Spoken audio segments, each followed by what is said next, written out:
Shalom, selamat jumpa kembali dalam ibadah online. Tema besar kita adalah berada di dalam dunia tetapi bukan berasal dari dunia. Saudara, kita akan merenungkan bagaimana permulaan yang luar biasa untuk hal yang indah ini. Kita boleh disebut berada dalam dunia tetapi bukan dari dunia ini. Semuanya berawal dari karya Tuhan yang mulia, inisiatif dari Dia yang menyelamatkan kita semua dengan cara memberi diri untuk disalib, mati bagi kita semua. Ketika Tuhan mengulurkan tangan untuk menyelamatkan umat manusia, semua ini diawali dengan yang namanya bertobat. Di dalam permulaan Injil, khususnya yang dicatat dalam kitab Injil Markus, ada seruan dari Yohanes Pembaptis dalam Markus 1 ayat 15. Bertobatlah kamu karena kerajaan sorga sudah dekat. Ungkapan seruan bertobatlah kamu merupakan ungkapan-ungkapan permulaan yang harus dikumandangkan, karena dari sanalah seluruh perjalanan iman bermula atau dimulai. Kita tahu juga ketika peristiwa Pentakosta, setelah Petrus berkhotbah dan menjelaskan bahwa Tuhan Yesus yang orang banyak salibkan sampai mati di kayu salib, dia dikubur dan kemudian bangkit kembali. Petrus menjelaskan bahwa dia telah menjadi Tuhan dan Kristus. Ketika Petrus selesai berkhotbah, orang-orang yang hadir pada waktu itu merasakan hatinya tersayat dengan sangat kuat, sehingga mereka bertanya pada Simon Petrus, mereka bertanya pada murid-muridnya, apa yang harus kami perbuat? Petrus menjelaskan bahwa mereka harus bertobat dan memberi diri mereka dibaptis dalam nama Tuhan Yesus Kristus. Langkah bertobat ini sungguh luar biasa, dan itu bisa terjadi ketika hati nurani diterangkan, dicerahkan, atau dalam ungkapan peristiwa Pentakosta tadi disebutkan hati mereka tersayat dengan sangat kuat. Pengalaman-pengalaman seperti itu yang disebut pertobatan. Apakah itu bertobat? Seperti tadi Petrus menjelaskan, bertobatlah kamu dan berilah dirimu dibaptis dalam nama Tuhan Yesus Kristus.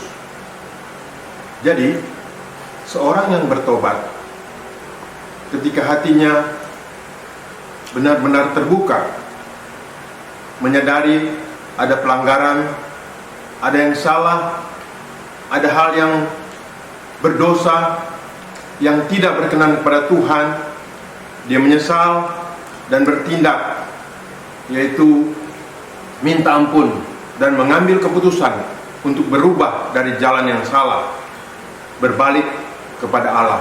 Itulah yang disebut dengan bertobat.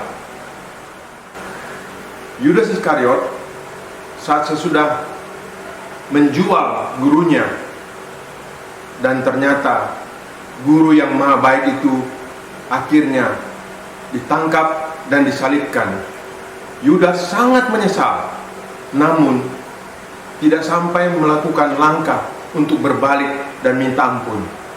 Tidak terjadi perubahan dalam diri Yudas. Dia justru membiarkan perasaan bersalah menindihnya. Alhasil, dia mengambil tindakan yang lebih jauh melenceng, yaitu bunuh diri. Yudas tidak mengalami bertobat. Dia hanya berhenti pada rasa bersalah dan penuh penyesalan. Berbeda dengan kisah anak terhilang, kita dapat menimba bagaimana si bungsu bertobat. Saat dia mendapati dirinya di kandang babi, kelaparan, melarat, dia ingin sekali makan makanan babi itu. Sembari dia mau mengambil makanan itu untuk memakannya, tiba-tiba, "Woi, Itu makanan buat babi-babi saya, bukan untukmu. Awas loh ya, kalau babi-babiku jadi kurus karena kurang makannya.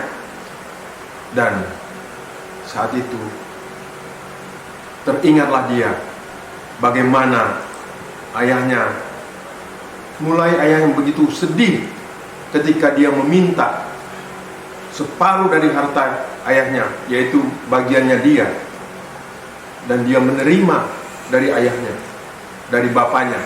Kemudian dia mulai pergi meninggalkan bapaknya. Dia mulai mengingat, dia ingat kembali bagaimana selama ini bapaknya sangat mengasihi dia, memelihara dirinya tanpa kekurangan apapun.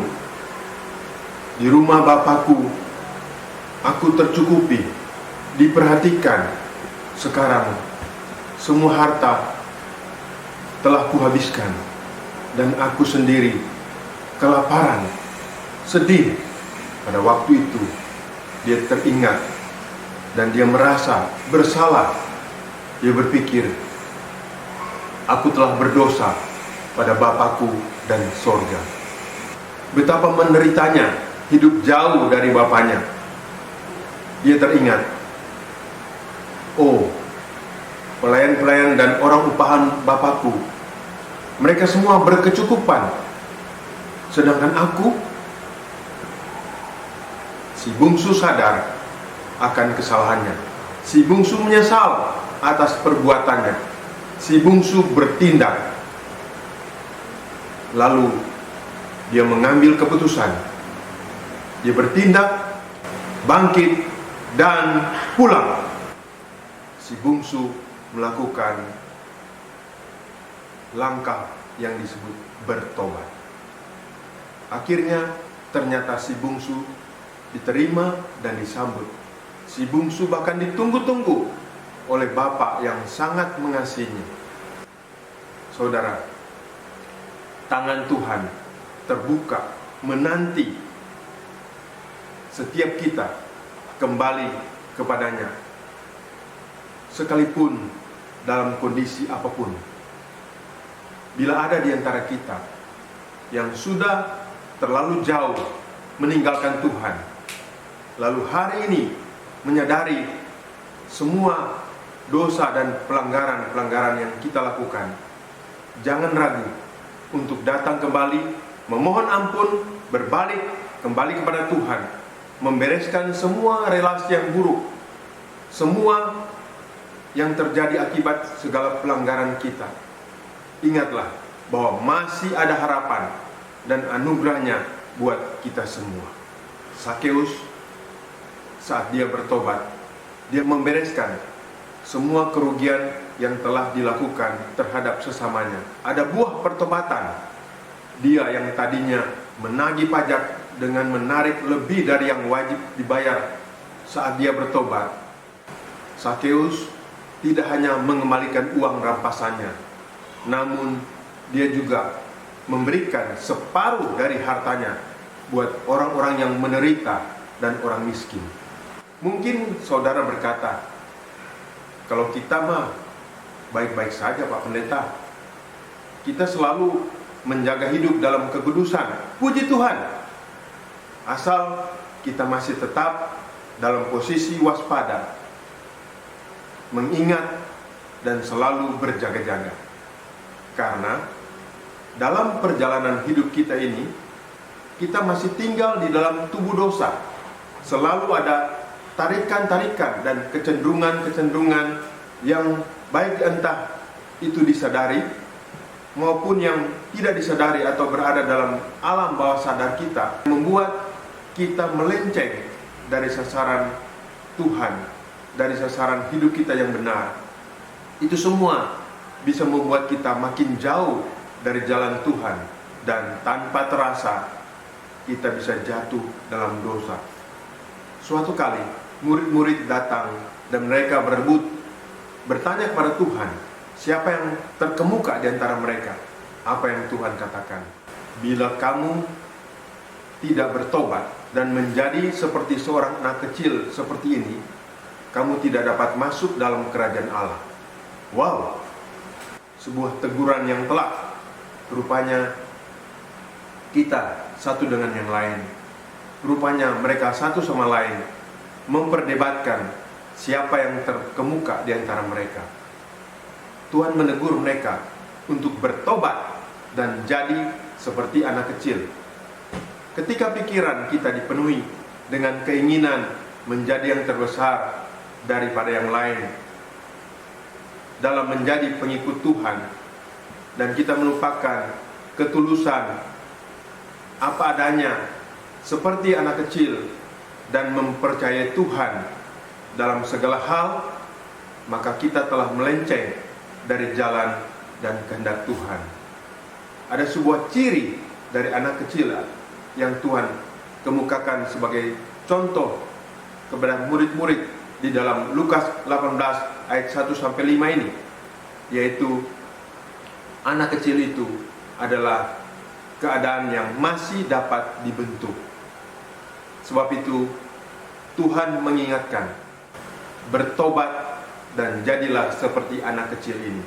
Jadi manakala kita mendengar peringatan Tuhan melalui banyak hal di sekeliling kita, baik itu langsung pada saat kita merenungkan atau mendengarkan firman, baik melalui pasangan kita, atau mungkin teguran dari anak kita, dari teman-teman kita, peringatan dari saudara seiman, atau lewat peristiwa-peristiwa, kiranya kita semua mau tetap merendahkan hati, dan bukannya justru membuat kita mengeraskan hati, rendahkan diri, dan segeralah bertobat.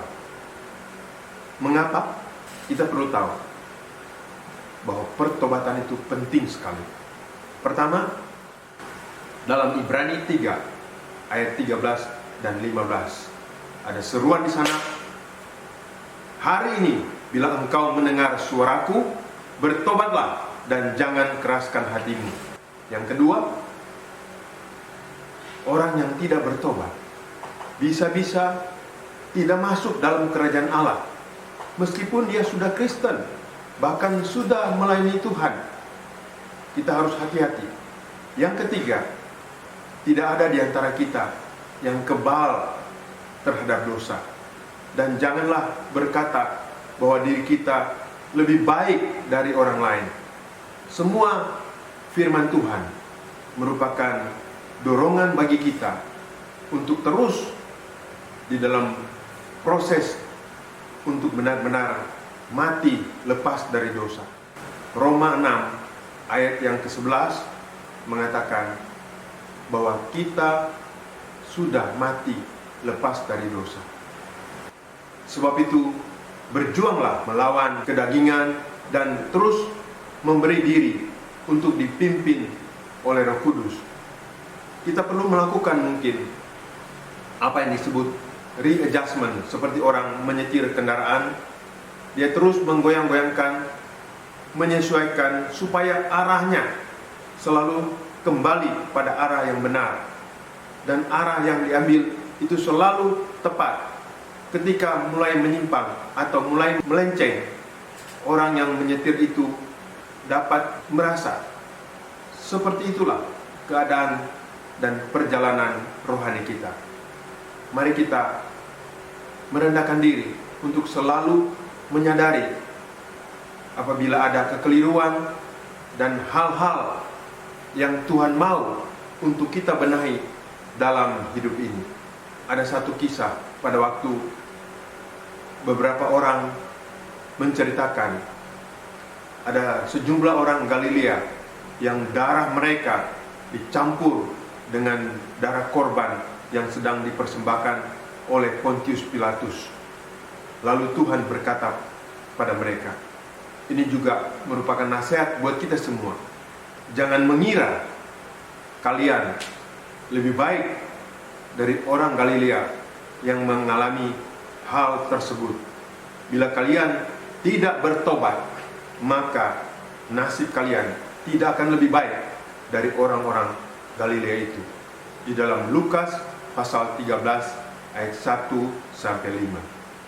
Kiranya renungan tentang bertobat ini memberkati kita semua. Bawa daku ke tempat yang lebih tinggi, biar ku masuk dalam hadirat-Mu yang suci. Ku tinggalkan beban dan persoalan hidupku, ku memandang wajah-Mu. Bawa daku ke tempat yang lebih tinggi, biar ku masuk dalam hadirat-Mu yang suci. Ku tinggalkan beban dan persoalan hidupku, ku memandang wajah-Mu. Suci Engkau, suci, kudus Engkau, kudus. Sucikan dan kuduskan hatiku ini, sebab Engkau suci dan kudus. Suci Engkau, suci, kudus Engkau, kudus. Sucikan dan kuduskan hatiku ini, sebab Engkau suci dan kudus. Sebab Engkau suci dan kudus. Mari kita berdoa. Tuhan Yesus, kami telah mendengar firman-Mu mengenai pertobatan. Kadang kami ditarik oleh segala macam tarikan dalam hidup ini Tuhan, sehingga kami melenceng dari jalan-Mu ya Tuhan. Ketika Engkau menegur, mengingatkan tentang semua itu, Tuhan, kami mau merendahkan diri dan datang kepadamu ya Tuhan. Periksalah kehidupan kami Tuhan.